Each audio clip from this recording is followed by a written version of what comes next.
Les nouveaux vaccins contre le Covid adaptés aux variants Omicron n'auraient pas passé tous les tests nécessaires. C'est ce que soutiennent des publications virales sur les réseaux sociaux depuis le début du mois de septembre. Qu'en est-il vraiment? Nous avons vérifié.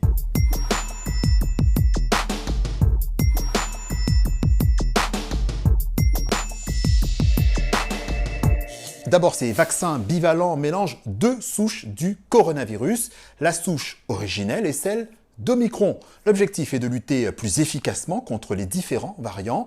Des vaccins disponibles en France dès cette première semaine d'octobre et déjà très critiqués sur Telegram notamment. Selon ce message, vu près de 40 000 fois, les tests préalables n'auraient pas tous été effectués.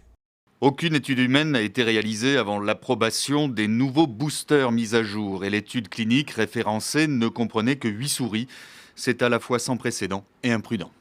Sans précédent, imprudent, on va y revenir, mais d'abord, est-ce qu'il n'y a réellement pas eu d'essais cliniques sur les êtres humains? À vrai dire, c'est un raccourci. Sur le plan de la fabrication du vaccin, ce vaccin est exactement le même que le vaccin originel. Donc, ça ne suppose pas de refaire des études chez l'homme à grande échelle. Donc, ça ne représente pas une modification du vaccin, mais simplement une adaptation. En clair, pour cette adaptation, les tests sur l'homme n'étaient plus indispensables car il y en a déjà eu au moment de l'apparition du variant Omicron. On a fait un premier mélange entre deux souches.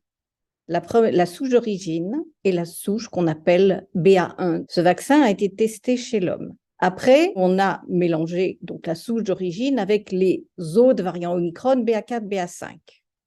Ça n'a pas été testé chez l'homme. Pourquoi? Parce qu'on est dans des variations complètement mineures au niveau entre le BA1 et le BA4 et le BA5. Selon USA Today, Pfizer, fabricant de ces vaccins bivalents, n'a mené ses essais cliniques que sur des souris. Cette méthode est-elle pour autant imprudente? Non, selon les chercheurs, vu les études menées depuis 2 ans sur des humains et aussi sur des souris.